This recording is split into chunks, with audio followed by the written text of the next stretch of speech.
might be aliens. Listen, okay, it might be aliens. Okay? We found a thing.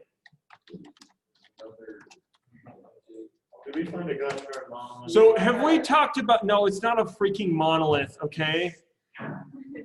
It's, listen, first of all, who has heard of the wow signal?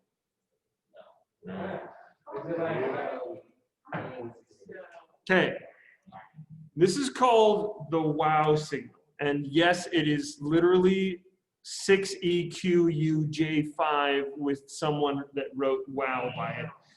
And how on earth can you, yes, all right, what this is, the wow signal was back in the 70s or 80s, or sometime before I was born, so it wasn't important. I'm just kidding. I'm not that egocentrist. The, you know, scientist, astronomer people were doing telescoping things as they do. And there was a radio signal that was significantly stronger than and more directed than we usually see. Okay? And it was called the wow signal. Okay? The reason why is because the undergraduate research fellow who was helping to comb through this data saw this and was like, whoa, and literally wrote wow next to it. And so it has become known as the wow signal. Okay? The little what? Oh, is it shocked face? No, that's the face one. Yeah. So this is the wow signal. It was a significantly it was a radio signal that was directional. It was powerful, but we have been looking for a repeat signal and have not seen anything. Okay. Until now? Well, wait, didn't we only send out one of our? We've only sent out one message. Did we send a repeat? We have not. No. Yeah. So it could have been an extraterrestrial intelligence just saying, "Hey." So like when And then that was it. Messages, we didn't respond, so they went. Well, so here's the issue. Radio telescopy, right? Radio telescopy, which is the study of using telescopes, right? Is very like broad. Okay, it's, hey, I'm going to listen in this general direction, right? We don't know what star system this came from. We don't know even what galaxy this came from, okay? We have no clue. It just got through. We don't know where it came from. We know the general direction. And when I say general direction, I'm talking about a swath of sky that's a few degrees wide, meaning that it could be any one of hundreds of billions of star systems. By the way, billions. Yeah. I forgot two other numbers. Oh yeah? You forgot 6 and 7. They're off this picture, but they are circled. Okay, yeah. So this is the wow signal, okay? So in April of 2019,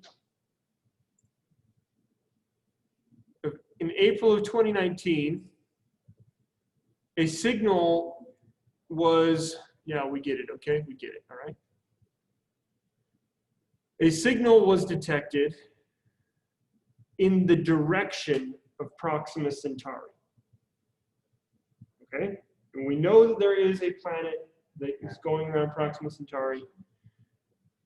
And it is, so during this is a program called Breakthrough Listen Project that is listening for radio signals. Okay? It has been called BLC1, which stands for Breakthrough Listen Candidate 1.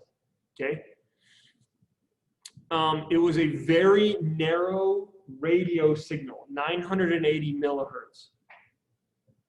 Okay? No, sorry, megahertz. All right? Usually radio signals, of natural causes are very broad. So they happen in a lot of frequencies all at once. This only happened at one frequency, which is the way that we use radio to communicate here on Earth. Okay?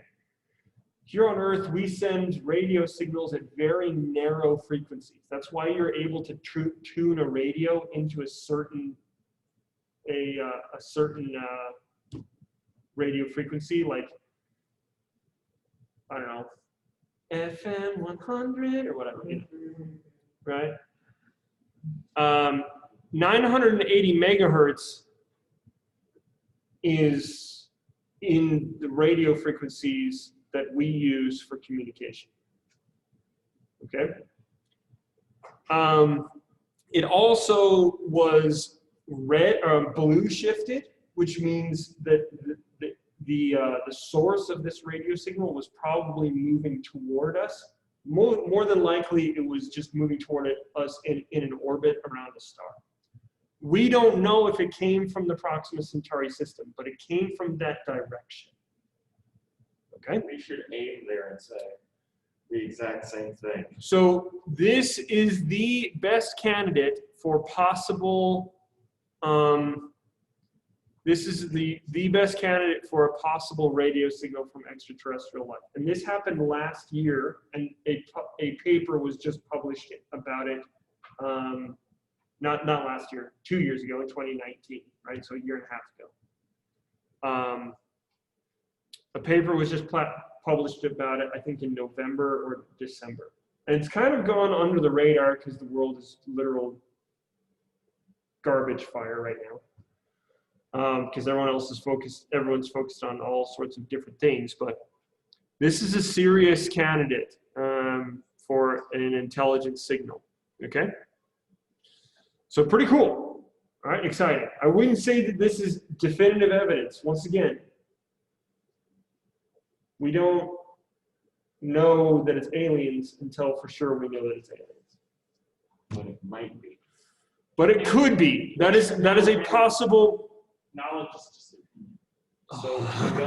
So we got the WOW system from that area, right? So we got the new WOW signal from Proxima Centauri. The original WOW signal was in the direction, I think, of Sagittarius. Do we have a radio laser that we could like send out the same signal? So we have radio telescopes that are powerful enough to send out a signal back.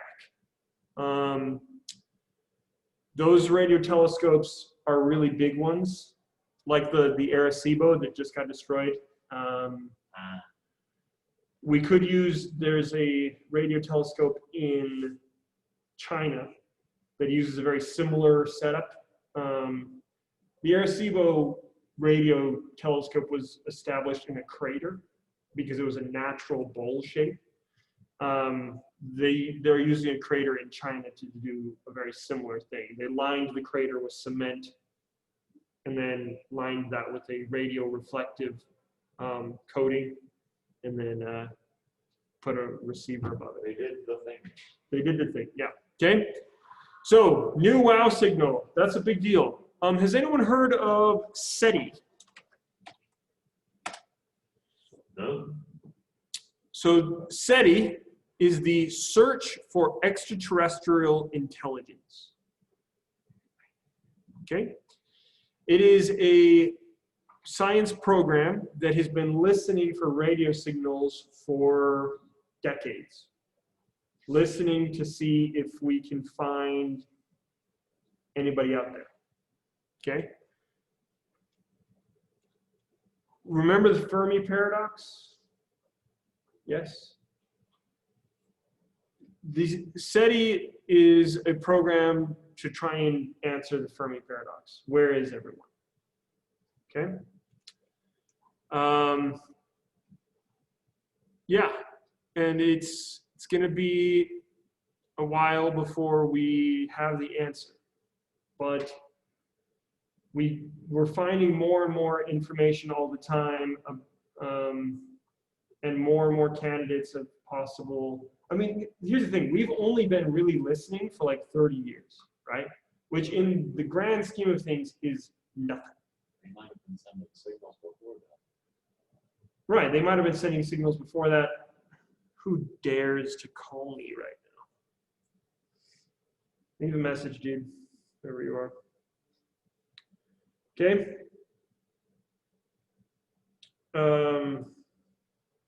So,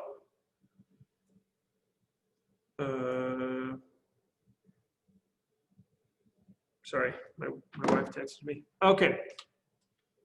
Starting to get a little warm here. All right. Also, pulsar map, buddy. Yes. Have we talked about the pulsar map? I think a little bit. Have we? We have? Okay. If we haven't, then that would be a travesty. Okay. Also, I need to tell you something cool. Where did that? Oh, my some students bought me a cool thing. They bought me a replica golden record. The golden disc.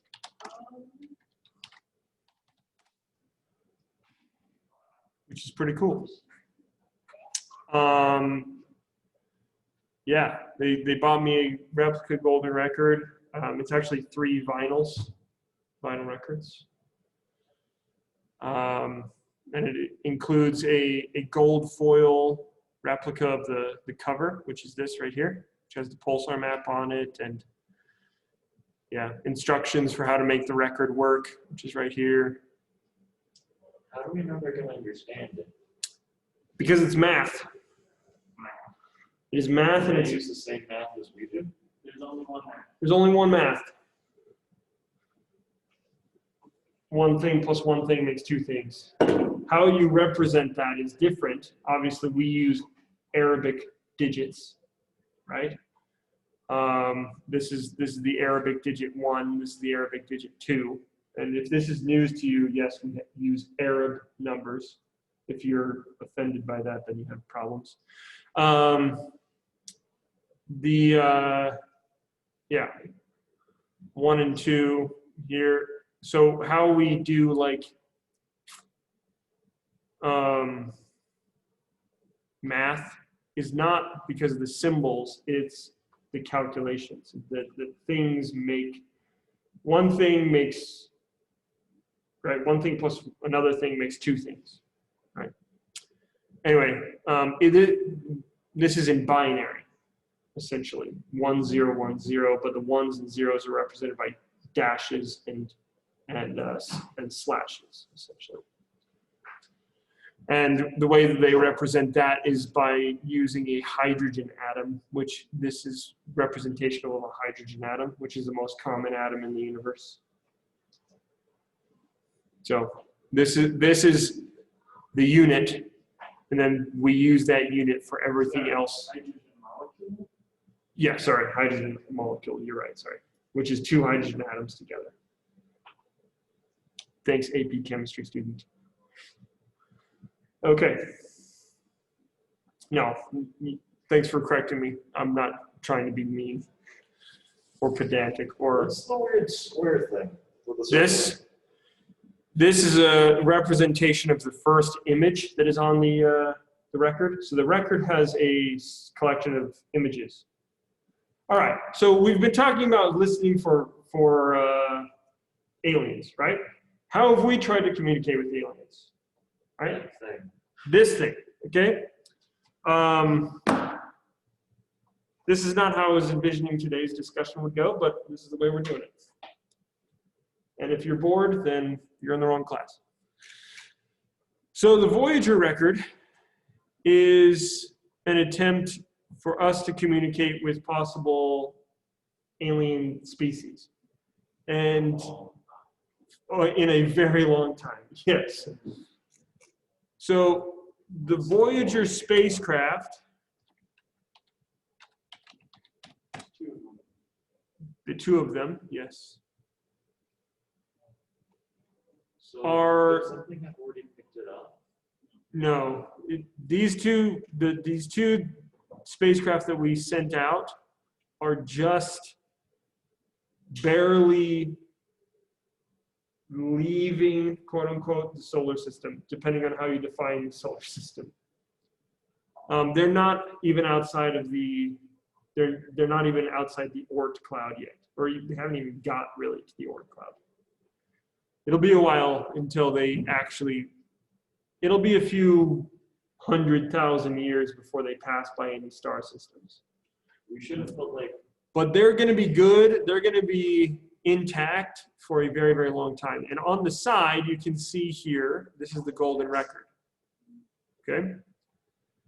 On the side of it, so if there was a species that was adequately advanced to be able to detect and capture one of these spacecraft, they would find on the side of it a message that we sent out to them.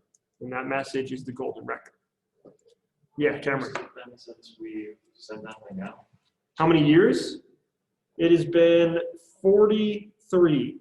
This was launched in 77. So how many more years do you think till it would probably be picked up? A few million. Why don't we just resort to radio signals? All right, well, so we've sent out a radio signal, but this is not like we hope that somebody picks this up and then calls us back the next day, okay?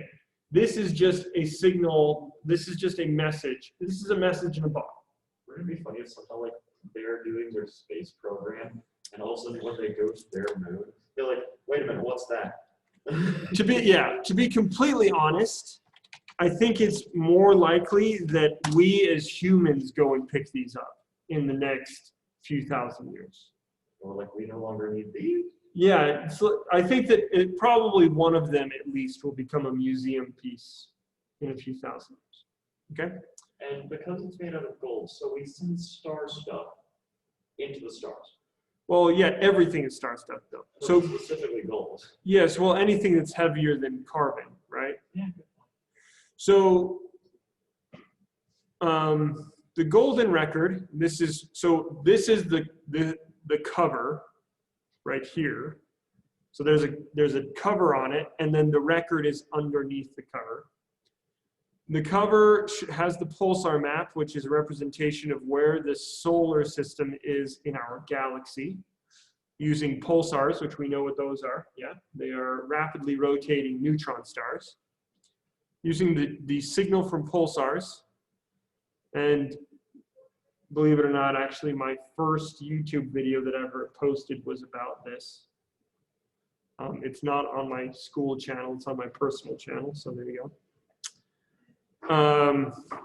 It was for a project at college. Anyway, yeah, so representation. So this is a map of where we are in the galaxy. This is, again, a hydrogen molecule. This is a representation of the waveform that is required for the sound to work. This shows how fast the record is supposed to spin. And this shows that this comes with a stylus. This shows that you need to put the stylus on the record and then spin it in order for it to work. If there is a species that is adequately advanced to capture one of these things and detect it flying through their star system, I promise you they could do this math. I'm just imagining like the initial confusion though, like what is this thing? oh, it opens. There's another thing in there. And they may not even see using light. So it's engraved as well, obviously. So like they could feel it if they use tactile as their primary sense. Repeat. So the question is, would we be able to see something like this out in the solar system? Absolutely not. That's one. We would not be able to detect the Voyager probe coming through our solar system unless it was still active. which by the time these are flying through another star system, there's no way, yeah, there's no way that they'll still be active. They'll run out of juice well before then. They're already running out of juice. They're running on a small nuclear reactor. And I realized why they made it gold just now. Yeah. Isn't it because it's one of the most, like, it's kind of important in all things because of its. Because it's like, rare. It's mostly it's electricity. Yes. It doesn't deteriorate. That's why gold stays good for ever, essentially. And so this will be good as long as the spacecraft is not destroyed. The golden record will be playable for trillions of years. Okay. All right. So the question is, what did we put on the record? Well, we put images. Okay. We put a gaming competition on there. We put whale noises. Yes. So there are 56 human languages and 1 non-human language, which is whale song. There are greetings in the 56 most common languages on Earth. So English, French, Spanish, German, Portuguese, Mandarin, Lao, Thai, Swahili. Hello. Well, they say different things. It's not just hello. It's like, I'm sending greetings out to everyone, or I hope this finds you well. Hey, Ericson. Take a seat. No, we don't expect them to understand any of the languages. It's just like, We do it for ourselves. hey, yeah, it's kind of like saying hello to someone or speaking to someone in a different language that they don't understand. It's more of a symbolic gesture, right? Wouldn't it be funny if they understood the whale noises, though? Yes. Oh, that makes sense. Wait, stop that. Wait. Play that one again. Oh yeah. Why is he saying that he wants more krill? All right. Yeah. So we put images on there. Apparently, it's not gonna. There we go. So these are the images that we put onto the Voyager. So the first one is this circle, and that is on the cover of the Golden Record. That is to represent, hey, you did it right.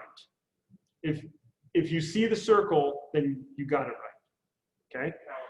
Calibration, and then here's the pulsar map again. Okay? Again, the pulsar map is a representation of where our solar system is in the galaxy. So they said let's put the pulsar map on there, and then a galaxy, like, hey, put the pulsar map on top of a map of the galaxy, and you'll find where this thing came from, essentially. Okay. This is to show our number system. Again, this is binary using the hydrogen molecule. Okay, so they're using a binary system that could be translated by any mathematically technological civilization.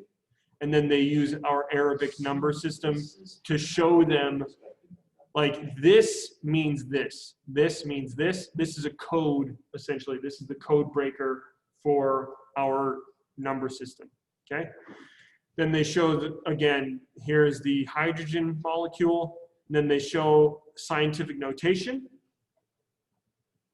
And they show our units. Do you see any pounds here? You see any inches here, anybody? Any inches? Any gallons? Didn't think so. Okay. Because I guarantee you, if they put gallons on there, the aliens would be like, yeah, we're not going to communicate with this idiot species. Clearly not intelligent life. Okay. Then we show the spectrum, right, that we can see. Okay. Because not every species is going to see the same spectrum. It'd be hilarious if they just don't see that. It's like, why is there a blank picture? Yeah, it's very likely that they actually wouldn't see this. Here's Mercury. Here's the surface of Mars, Jupiter. Here's the Earth. Again, Earth a little bit closer. Some basic chemistry. Okay. Guaranteed they would understand chemistry. Here's our DNA molecules. The development of fetuses. Okay. Breastfeeding. Development of different ages of humans. How our plate tectonics have changed over time. The orbits of the planets. Picture of an island. A representation of size of different animals, which are seen later. An island, the ocean, showing that we do athletic competitions and just everyday life for humans. Showing that we have an understanding of X-ray photography and so forth. And so the rest of it is just kind of to show that, hey, like this is what we do, showing that we have space travel. There's music on there. We'll get to the music in just a little bit. And then here is a picture of the rocket that launched the Voyager crafts, the Titan Centaur. How did they get a photo of that on it? Well, it wasn't of the same launch. It was a different launch. And then a representation of how we do music, okay? An instrument plus how we use the language of written music. Wouldn't it be funny if that's the reason that they came here? They're just like, hey, question, what's this? Here is the Arecibo telescope before it was destroyed. So Arecibo is super important. So these are all of the pictures. Here's the UN, the center of the UN. This is the best picture, in my opinion, on there. This is how we ingest stuff. Random dude pouring water into his mouth from, I would say, a ridiculous height. A guy eating a grilled cheese sandwich and a woman licking some ice cream. If I was an alien, I think this phone would be really. Would freak you out. What the heck? No, do you know what would really freak me out? Is how we are selectively hairy. I guarantee you, if you saw a human and humans didn't exist, so if you were let's say that you were an intelligent bear, and you saw a human, you'd be like, that mammal is diseased. Something has gone terribly wrong with that mammal. Why does it only have fur on its head? And why is the rest of its body like patchily hairy? It's disgusting. And then they see, You know, it's like there's some thick hair like on its head, and depending on the sex of the human, you've got some like on the chest area, some on the legs. It's like, ugh, what is this thing? Right? Like, would that mean that they would think that lumberjacks were the healthiest? Probably. My oldest brother Paul calls his swimming attire his bear suit. Because dude, that guy is hairy. Okay. I'm glad that I avoided that one. All right. So these are the images on the golden record. Okay? There is a bunch of music on there as well. Of course, there's Bach, right? What if they hate this stuff? Of course, there's Chuck Berry, Johnny B. Good. And then there's a whole bunch of traditional music from all over the world, from Java, which is an island in Indonesia, Senegal, Zaire, Australia, Mexico, New Guinea, Japan. Bach, once again, which would be considered like traditional German or Austrian music, right? Or bagpipe song. I don't think so, actually. Mozart, a Gregorian chant, Bach, yeah. So Bach was obviously, if an alien species ever picks this up, they're going to think that Bach is the greatest musician of all time, which, yes, because I would argue that he is. Yep, Beethoven. Yep, Beethoven and Bach, Solomon Islands, Peru, China, India. Okay, there's a fun little fact for you. The Navajo. Let's see here. Is it Navajo? No. Yeah, there is. Wait, where is it? Oh, right here. Yeah, this night chant. This is the only existing recording of this. Hold on. Do we Okay. have a replica? We have replicas, yes. But there's only one recording of it, and that recording has been like repeated on multiple records.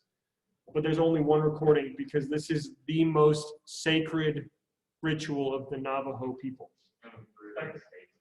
And we put it into space, yeah. And the Navajo peoples recognized how important this project of making the golden record was, and they said we would like that to be where our night chant is included. So it's pretty cool.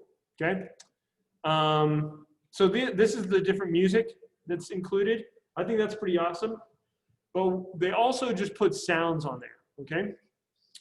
Volcanoes erupting, thunder, earthquake, mud pots breaking, This part is gonna freak them out. crickets, frogs, chimpanzees, sheep, blacksmithing, sawing, tractors. If we did this in modern days, A why do I feel kiss. like we would- Okay, so I think that this is the most beautiful thing that we have recorded on here. Okay? Carl Sagan's wife was another famous.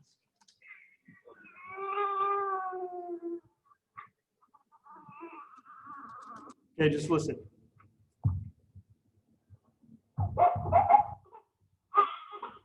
Yes, it's a baby crying. Okay, did you hear that? Oh, come on now. Okay. That wasn't just any baby crying. That was a baby crying right after birth. And those were the first words of the mother to her child. Oh, come on, man. Okay? Were you thinking you were going to cry today in astronomy class? No, but Mr. Croshaw is.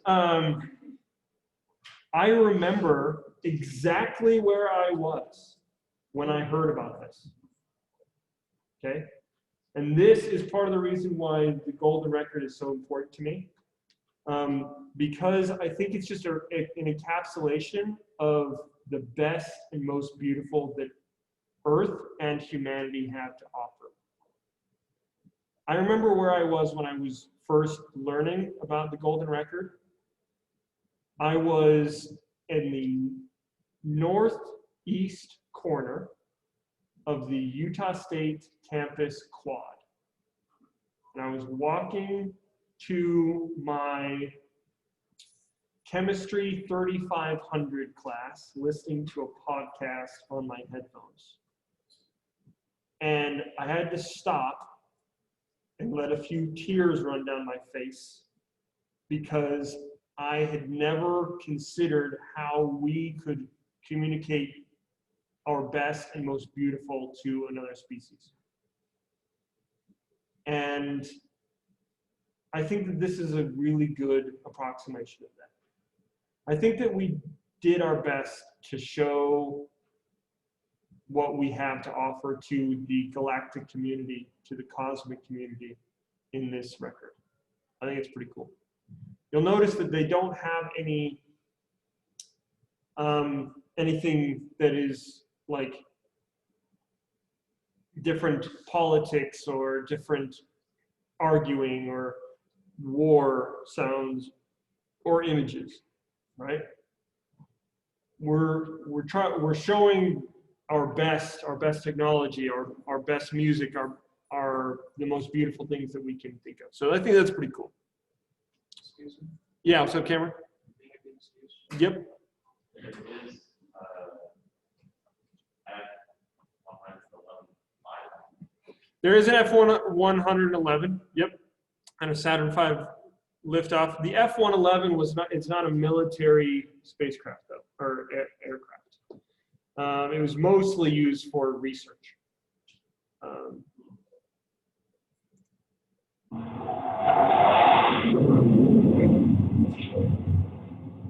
It's kind of They're like, oh, baby wings. okay, so pretty cool. That's the golden record. Any questions about the golden record? I would recommend there's a YouTube playlist.